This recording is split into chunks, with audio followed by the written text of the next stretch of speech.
Je vais prendre 5 minutes pour vous donner en fait un point historique parce que je trouve en fait que passer du temps ensemble à une personne dans laquelle on a très peu de connaissances, je le trouve en fait pas complète. Ça manque en fait un peu de proximité. Et donc, je vais vous partager aussi quelque chose en fait de mon intimité. Et j'ai choisi de le faire avec 3 photos.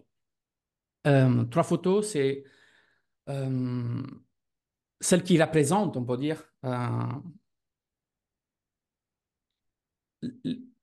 les 3 phases plus importantes de ma vie, qui résument bien, on peut dire, en quelque sorte, en fait, pourquoi je fais ce que je fais aujourd'hui et, qu'est-ce qui anime, en fait, ma passion derrière ça. La phase numéro 1, vous pouvez voir, en fait, euh, ce petit garçon, euh, dans l'apparence assez heureux, mais en main, l'aimé, c'est que cette photo représente, en fait, la partie que tout le monde parfois voit de l'extérieur, un enfant. Et pourtant, cette photo représente aussi une des plus grandes en fait, souffrances de ma vie, vu que j'ai subi en fait des violences familiales, qu'elles soient directes sur moi, qu'elles soient directes en fait en visuel, auditif, avec de la violence en fait dans le soin en fait. Oh pardon, pardonnez-moi. C'est vrai que ces choses, les partager, c'est toujours en fait un peu émotif pour moi. Euh, C'était de la violence dans laquelle mon papa, à l'époque, chose qu'aujourd'hui j'adore et j'aime en fait cet homme-là, était perdu dans sa vie. Et pour lui, la violence était le moyen de communication. Et on a tous subi ces périodes-là. Et cette période-là a fait sorte que ma direction de la vie a commencé à être pas comme les autres et pas comme tous les enfants qu'on peut voir à travers une photo qui rigolent et qui ressemblent que tout va bien dans leur vie.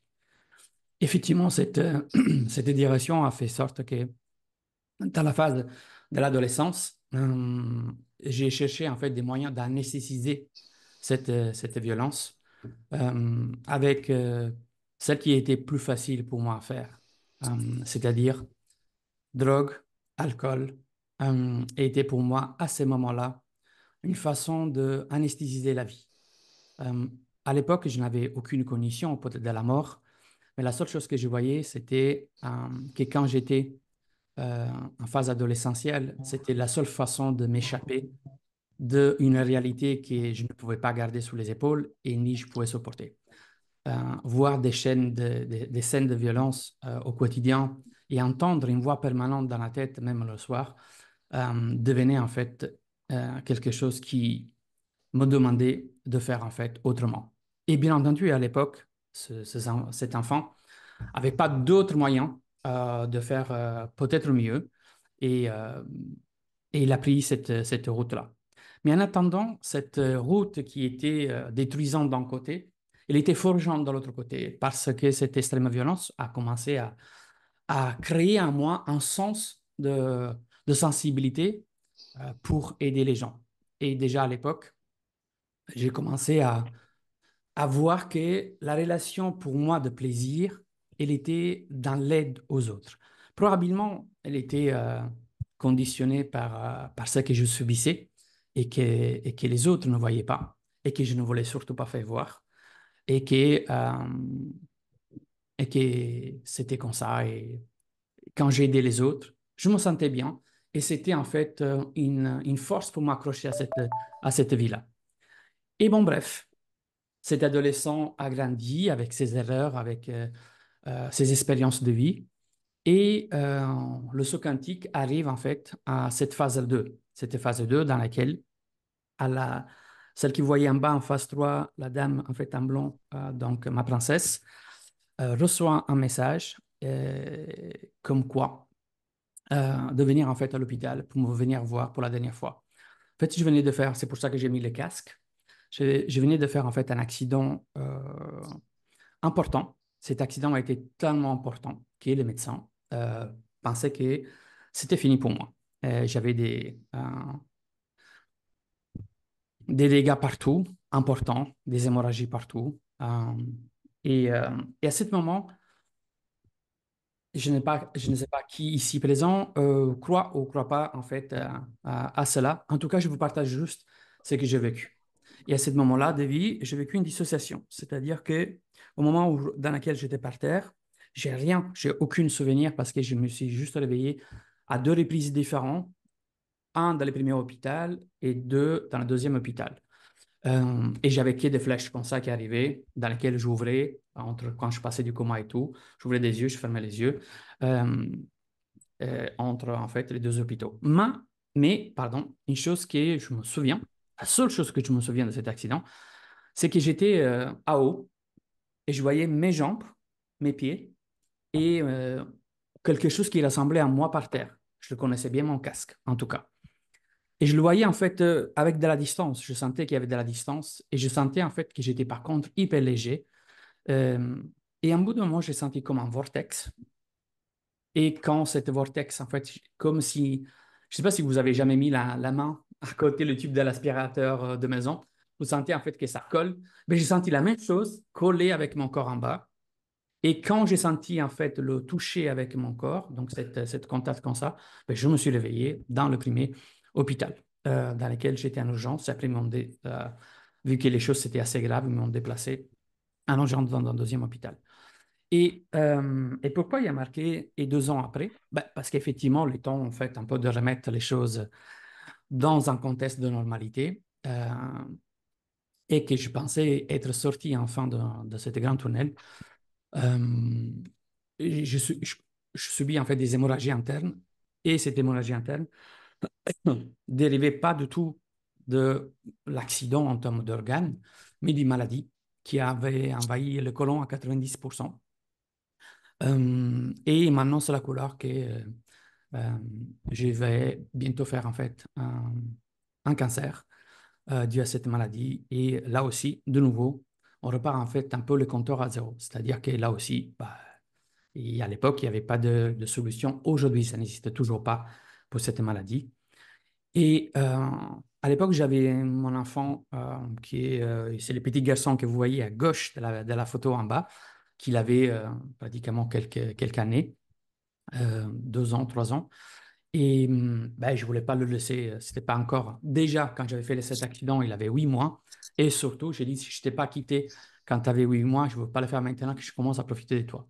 Et donc, je commence à me battre aussi avec cela. Et euh, par plein de choix importants, euh, je sors en fait dans ce tunnel. Mais là, un message important se présente à moi. C'est-à-dire que c'était un peu tous ces appels qui avaient fait sens dans un côté que je n'avais jamais écouté qui avait démarré à l'époque par cette phase 1, par cette photo de cet enfant. Et j'ai compris à ce moment-là que ce que je faisais, le métier que je faisais à l'époque, c'était pas ma voie en quelque sorte. Euh, et c'est à partir de là que je commence en fait à ouvrir les yeux et à donner du sens à ce que je faisais naturellement. C'est-à-dire, c'était celle de, je me retrouvais tout le temps dans des missions humanitaires, dans des associations de bénévolat. Je passais plus de temps à aider les gens qu'en quelque sorte, en fait, faire des relations, pour dire, boîte ou sorties, des choses comme ça. Et je sentais en fait que c'était là-dedans. Et donc, je commence mon voyage dans la formation humaniste.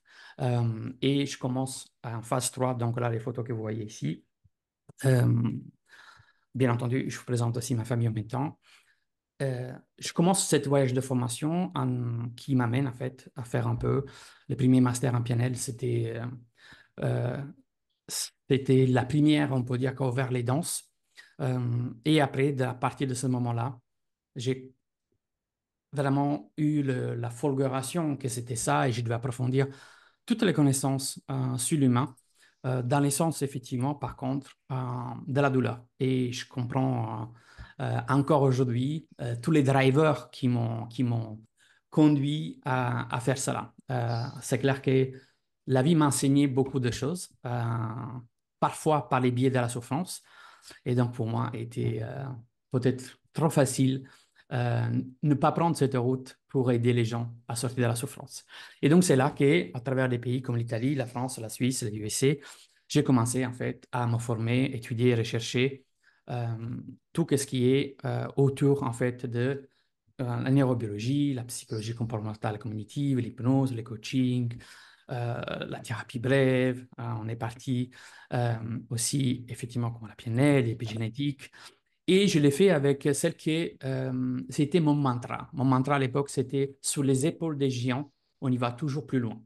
Et donc, à chaque fois que j'ai choisi en fait de me former, j'ai pas voulu prendre en fait les raccourcis en termes de facilité économique ou de facilité de rapidité, mais j'ai voulu prendre les raccourcis de l'excellence. Et donc, j'ai tous les mentors que j'ai choisis, j'ai essayé de me rapprocher avec les disponibilités, bien entendu, et les sacrifices qui m'ont porté à vendre des voitures, aller à faire en fait des travails de nuit supplémentaires et tous les sacrifices qu'il fallait pour en fait me payer ces formations que j'avais choisies, comme euh, quelques noms que vous voyez ici. La liste, je suis sincère avec vous, il est long et je vous ai mis juste quelques représentants ici.